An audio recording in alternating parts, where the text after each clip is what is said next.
श्री शिवाय नमस्तु भयम। दोस्तों, आप सभी लोग जानते हैं कि 3 सितंबर 2025 यानी बुधवार को पड़ रही है भादो मास की परिवर्तिनी एकादशी। और दोस्तों, ये वह तिथि है जो भादो मास में पड़ने वाली सबसे बड़ी तिथि है, क्योंकि ये बुधवार के दिन पड़ने वाली है। बुधवार को मित्र भादो मास के बड़ी तिथि है, बुधवार को पड़ रही है और इसका बहुत ही बड़ा और विशेष महत्व होता है। अगर कभी भी मौका लग जाए और भादो मास की परिवर्तिनी एकादशी को पड़ जाए तो आप लोगों को एक हरा नींबू वाला उपाय तो अवश्य ही करना चाहिए। इन दोनों का संयोग बहुत ही कम आता है। इसी के साथ में जी ने अपनी शिव पुराण कथा में बताया है कि इस दिन आपको एक हरा नींबू वाला उपाय तो आपको अवश्य ही करना चाहिए, क्योंकि ऐसा दिन पूरे साल में सिर्फ एक ही बार आता है। और दोस्तों, आप सभी लोग जानते हो कि बुधवार का अगर सबसे बड़ा कोई उपाय है तो वहां एक हरा नींबू वाला उपाय। तो दोस्तों, भादो मास की बुधवार परिवर्तिनी एकादशी के दिन आप लोगों को इस एक हरा नींबू वाला उपाय को जरूर करना है। बहुत सारे लोग होंगे जिन लोगों ने इस उपाय को ना किया हो, मतलब पूरा साल निकल गया, उन्होंने किसी भी दिन इसे हरा नींबू वाला उपाय को ना किया हो। पर दोस्तों, आपके पास एक आखिरी मौका बचा हुआ है, जो कि 3 सितंबर 2025 भादो मास की बुधवार परिवर्तिनी एकादशी के दिन है। इस दिन आप लोगों को इस वाले उपाय को जरूर कर लेना है। भले ही आपने पूरे महीने भर इस उपाय को ना किया हो, पर अगर आपने इस भादो मास के बुधवार परिवर्तिनी एकादशी के दिन अगर इस वाले उपाय को कर लिया तो आपको इस उपाय को करने का वह फल मिलेगा जिसकी आपने कभी कल्पना भी नहीं करी होगी। इसीलिए आप लोग इस वाले उपाय को एक बार जरूर कर लेना है, ताकि आप लोगों के हाथ से ये मौका ना जा सके और आपको इस उपाय को करने का फल मिल सके। दोस्तों, ये उपाय पंडित जी ने अपनी अभी की ही श्री शिव महापुराण की कथा में बताया है। जी, इस उपाय को आज हम आपको बहुत अच्छे से समझाने वाले हैं। इस वीडियो को देखने के बाद इस उपाय को समझने के लिए आपको कोई और वीडियो को देखने की जरूरत नहीं पड़ेगी। तो चलिए दोस्तों, उपाय को शुरू करते हैं। देखिए, ये इस भादो मास के बुधवार के दिन ये इतना खास होता है, इतना महत्वपूर्ण होता है, देखा गया है। कभी कभी बड़े बड़े पूजा पाठ अनुष्ठान से जो मनोकामना पूर्ण नहीं होते, वह भादो मास की बुधवार के दिन एक छोटे से उपाय करने से ही आपकी मनोकामना पूर्ण हो जाती है। और बहुत सारे लोगों ने इस उपाय को किया भी है और उनको इस उपाय को करने का फल भी जरूर मिला है। अगर आप लोग भी इस उपाय को करना चाहते हैं तो आप इस उपाय को पहले अच्छे से समझ लेना, सुन लेना, उसके बाद करना। आपको इस उपाय का फल जरूर मिलेगा और इस उपाय को कर लेने से आपके घर में चाहे किसी भी प्रकार की दुख और समस्या क्यों ना चल रही हो, आपको उसका कारण भी नहीं पता है कि भाई ये समस्या किस कारण से चल रही है, उसका कुछ भी कारण हो सकता है। जैसे पितृदोष हो सकता है या किसी भी तरह का मंगल दोष भी हो सकता है। तो इस दिन आप लोगों को ये वाला उपाय कर लेना है। ये एक ऐसा उपाय है जिस उपाय को अगर किसी विशेष दिन पर किया जाए तो भाई उस विशेष दिन का जो है वह तो हमें मिलता ही मिलता है। पर हमने उस दिन पर इस उपाय को किया है तो हमें उससे भी बड़ा फल मिलता है, और फल बहुत जल्दी मिलता है, क्योंकि आप इस उपाय को बहुत ही बड़े और विशेष दिन पर कर रहे हो। तो चलिए अब उपाय के बारे में बात करते हैं, लेकिन उससे पहले आप लोगों के लिए बात करते हैं तो को ये जानना आवश्यक है कि आखिर ये उपाय किस समय करना है, किसको करना है और कैसे करना है। तो चलिए हम आगे आपको वीडियो में एक एक करके बता देते हैं। लेकिन उससे पहले अगर आप लोग हमारे चैनल पर पहली बार आए हैं या फिर मेरी आवाज़ आज पहली बार सुन रहे हैं तो हमारे चैनल को सब्सक्राइब जरेबाज कर जो हमके चैनल के बीच पर देना चाहिए और ये खबर देना चाहिए हम परिका हमके चैनल पर सब्सक्राइब जरिए हमके चैनल पर पूर्ण कर लेना। और इस वीडियो को लाइक करके कमेंट बॉक्स में श्री शिवाय नमस्तु भैया ओम नमः शिवाय जरूर टाइप कर देना। तो दोस्तों, इस एक हरा नींबू वाला उपाय को हमें इस भादो मास की बुधवार के दिन कैसे करना है, किसको करना है, किस समय करना है और कहां पर करना है, ये सारे सवालों के जवाब आपको इस वीडियो में मिल जाएंगे। और जो ये वीडियो देखेगा भाई, उसको एक हरा नींबू वाला उपाय जरूर करना चाहिए, क्योंकि इस दिन तुलसी पत्ते का भी बहुत ही बड़ा और विशेष महत्व होता है। आ जाए एक हरा नींबू वाला उपाय की तो ये सोने पर सुहागा वाली बात हो जाती है। और ये एक बहुत ही बड़ा उपाय हो जाता है इस भादो मास की बुधवार का। तो अब दोस्तों इस एक हरा नींबू वाला उपाय को आखिर करना किसको है, सबसे पहले हम लोग वो बात जान लेते हैं। तो देखो, घर की जो बड़ी माताएं बहनें होती हैं, उन माताओं बहनों में से कोई भी एक बड़ी माता बहन इस वाले उपाय को कर सकती है। और दोस्तों अगर आप चाहें तो अपने घर में से सभी सदस्यों को भी इस उपाय को करवा सकते हैं। अगर किसी व्यक्ति की खुद की कोई मनोकामना है, खुद की कोई दुख और परेशानी है जो कि वह अपने लिए ही करना चाहता है, इस वाले उपाय को तो वह खुद अपने लिए भी कर सकता है। बाकी अगर कोई घर में से ऐसा है जो कि अपने पूरे घर परिवार की सुख और शांति के लिए ये वाला उपाय करना चाहता है, तो भाई वो भी करता है, सकता है, उसमें भी कोई दिक्कत वाली बात नहीं है। कहने का मतलब यह है कि इस उपाय को हर एक सदस्य भी कर सकता है और पूरे घर परिवार के सदस्य के लिए घर की बड़ी माताओं बहनों में से कोई एक माता बहन भी कर सकती है।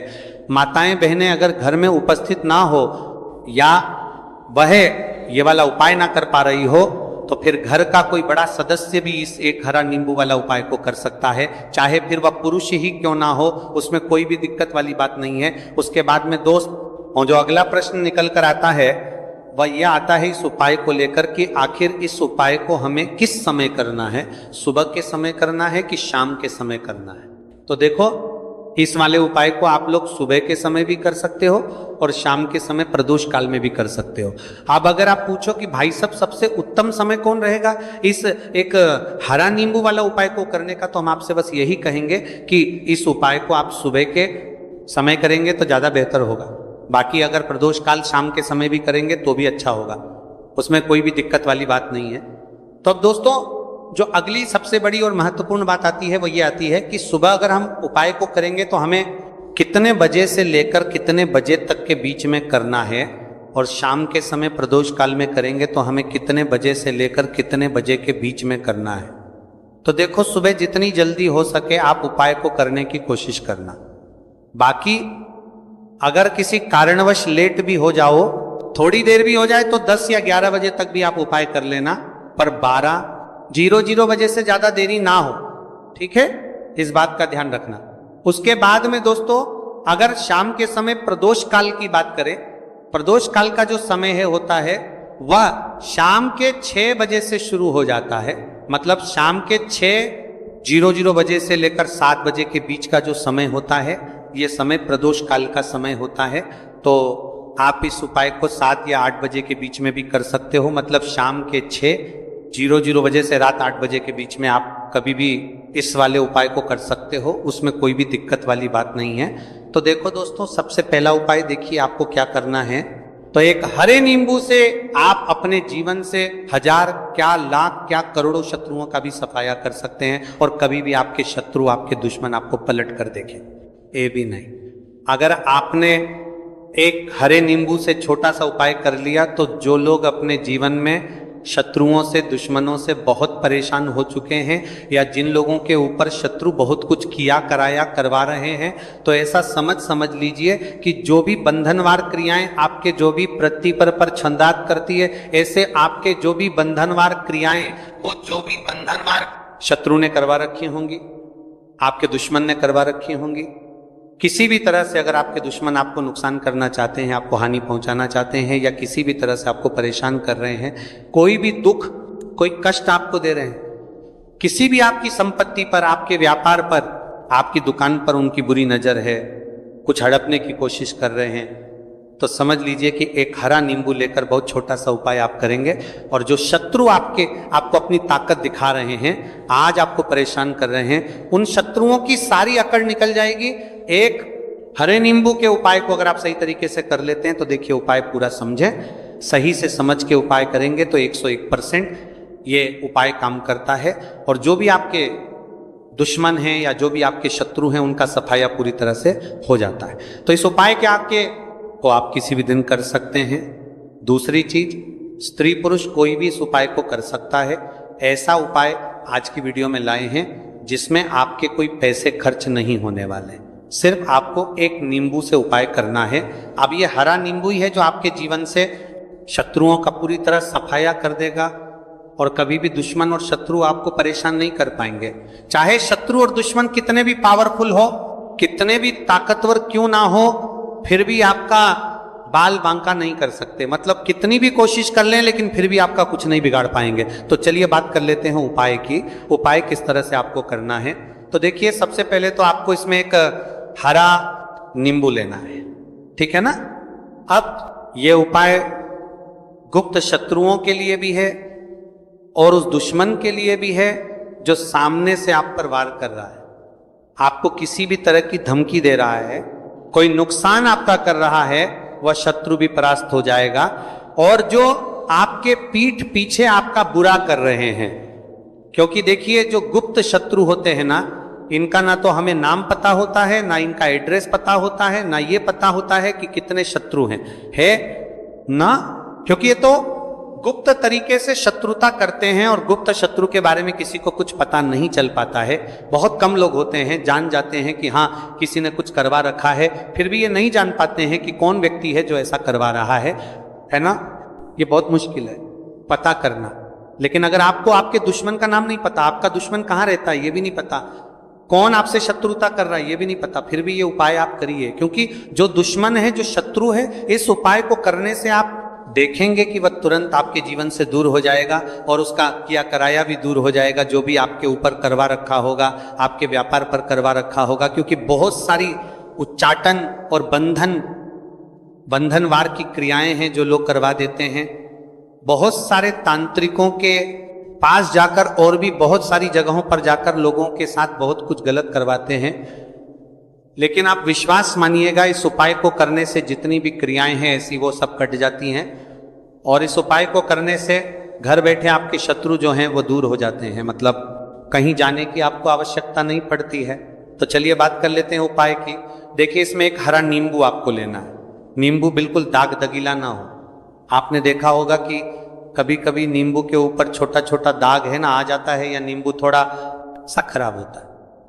लेकिन आप कभी भी उपाय के लिए खराब नींबू ना लें, एकदम साफ सुथरा सा नींबू आपको लेना है। और एक पीला नींबू भी आता है, पीला नींबू बिल्कुल आपको इस उपाय में नहीं लेना है, लेना हरे रंग का ही नींबू है, ग्रीन कलर का। इसी के साथ आपको एक काले रंग का पेन लेना है, काले रंग का कलम आपको लेना है।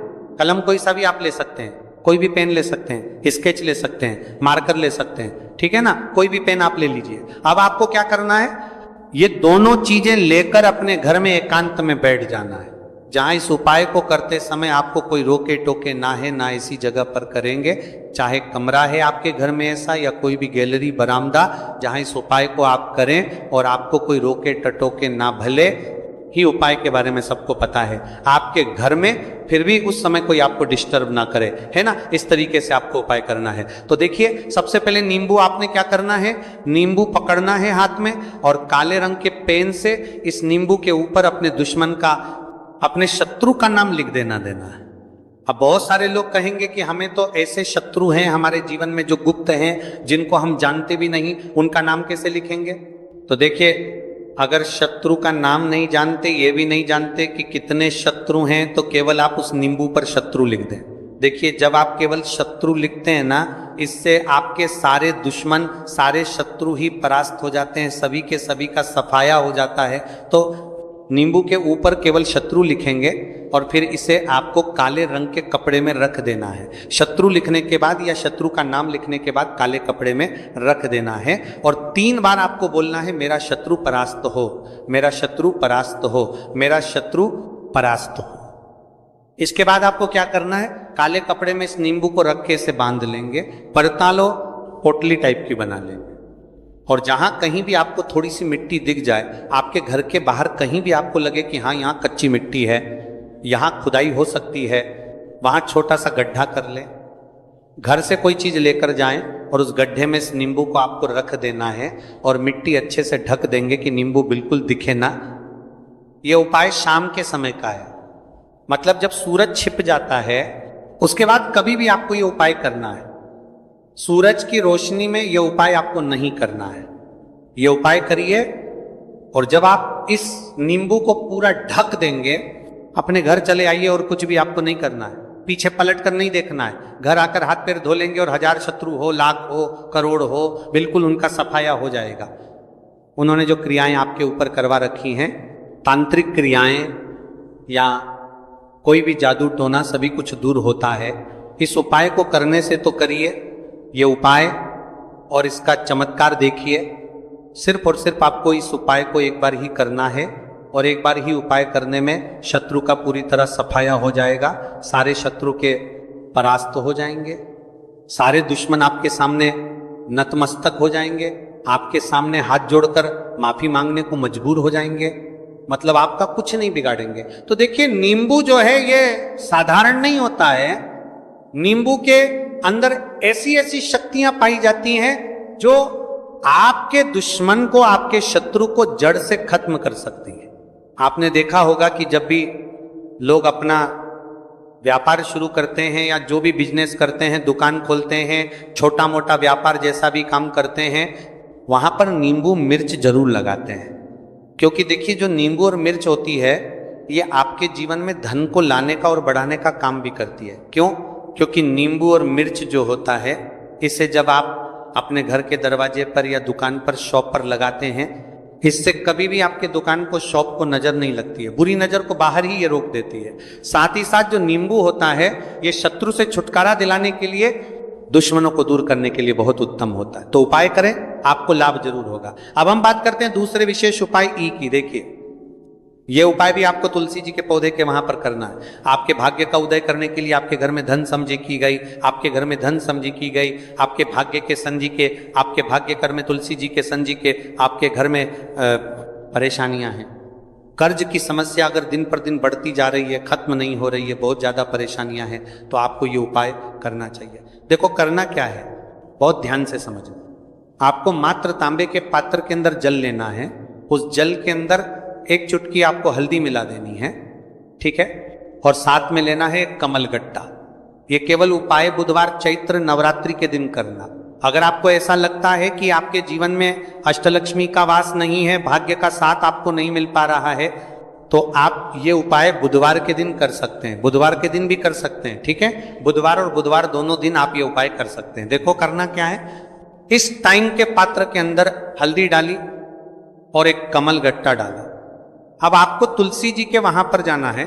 देखिए, जब आप हल्दी डालोगे जल के पात्र के अंदर, तब आपको ओम नमो भगवते वासुदेवाय का 11 बार जाप करना है। फिर हल्दी डालना है। जब आप कमलगट्टा बाप के समतर का बजा लें, जब आप कमलगट्टा 12 डालोगे, तब आपको ओम श्री नमः या ओम महालक्ष्मी नमः इस मंत्र का जाप करते हुए एक कमलगट्टा डालना है, 11 बार जाप करना है, ठीक है। कमलगट्टा और हल्दी दोनों होना चाहिए। कमलगट्टा महालक्ष्मी का प्रतीक माना जाता है और हल्दी जो है वह भगवान विष्णु के निमित्त आप हल्दी डालेंगे, ठीक है। इस जल को आपको तुलसी जी की जड़ में अर्पित करना है, अर्पित करना है। ओम नमो भगते वासुदेवाय का जाप का जाप का जाप का जाप का जाप का जाप का जाप का जाप का जाप का प्रते हुए बस इतना सा उपाय करना। धन संबंधित को कोई भी परेशानियां हैं वह सब दूर हो, ऐसी आपको प्रार्थना करनी है। कर्ज से जुड़ी कोई परेशानी हो तो ऐसी प्रार्थना करनी है कि ये दूर हो जाए। ऐसी कामना करते हुए ये दूसरा प्यारा सा उपाय आपको करना है। तो देखो, ये हो गया। दूसरा उपाय जो कि आप सुबह से लेकर के शाम तक कर सकते हैं, बुधवार या बुधवार के दिन सिर्फ एक बार ही करना है। अब जो कमलगट्टे है, कमलगट्टे को आपको वहीं पर तुलसी जी के वहां पर रखे रहने देना है, आपको उठाना नहीं है। चाहे तो आप तुलसी जी की वहीं पर गांठ दें, ठीक है, तो भी चलेगा। तो इस प्रकार से आपको ये सुंदर सा उपाय करना है। अब हम बात करते हैं तीसरे उपाय की। ध्यान रखना, ये जो दूसरा उपाय है ये आपको आपके घर में ही करना है, बाहर कहीं पर भी मत कर करके आना, ठीक है। घर में अगर तुलसी जी हो तो ही आप ये उपाय कर सकते हैं। अब हम बात करते हैं तीसरे विशेष उपाय। देखो, भाग्य का साथ आपको मिले तो गुरु बृहस्पति को मजबूत करना बहुत जरूरी होता है। इसीलिए पूज्य गुरुदेव ने एक बहुत ही सुंदर सा उपाय बताया था, जो कि है पीले चावल का। थोड़े से अक्षत लेना, चावल लेना। अगर आपको ऐसा लगता है ना कि आपको किसी भी चीज में सफलता नहीं मिल पा रही है, किस्मत का साथ आपको नहीं मिल पा रहा है, तो पीले चावल लेना। पीले चावल कैसे करोगे? 11 चावल लेना साबुत, उसके अंदर जो पीला चंदन है वो आपको मिला देना है और चावल को पीला रंग कर देना है, ठीक है। साथ में लेना है एक बेलपत्र और साथ में लेना है तांबे के पात्र के अंदर जल, ठीक है। ये तीनों सामग्री लेकर के बुधवार परिवर्तिनी एकादशी के दिन सुबह से लेकर के रात्रि तक जब आपकी इच्छा हो तब आप ये उपाय कर सकते हैं। अब आपको क्या करना है, भगवान शिव के मंदिर में जाएंगे, जो एक बेल पत्र है वह माता अशोक सुंदरी वाले स्थान पर आपको अर्पित करना है। डंडे का हिस्सा जलाधारी की तरफ हो, चाहे उस प्रकार से आपको ये बेलपत्र अर्पित करना है। जब बेलपत्र अर्पित करोगे तब आपको कुंदकेश्वर महादेव का नाम लेना है माता अशोक सुंदरी वाले स्थान पर, ठीक है। अब जो चावल के दाने हैं, जो अक्षत लेकर के आए हैं, वह भगवान शिव के शिवलिंग पर आपको अर्पित करना है। जब आप अर्पित करोगे तब आपको बृहस्पतिश्वर महादेव का नाम लेना है। बृहस्पतिश्वर महादेव ही एक ऐसे महादेव हैं जो आपके गुरु ग्रह को मजबूत करता है, तो आपको इस प्रकार से अर्पित करना है। और अंत में एक लौटा जल धीरे धीरे पतले दरा से बृहस्पतिश्वर महादेव का स्मरण करते हुए या श्री शिवाय नमस्तुभयं का जाप करते हुए आप अर्पित करें, या मात्र केवल और केवल बुधवार के दिन किया जाता है। और यह उपाय बहुत ही ज्यादा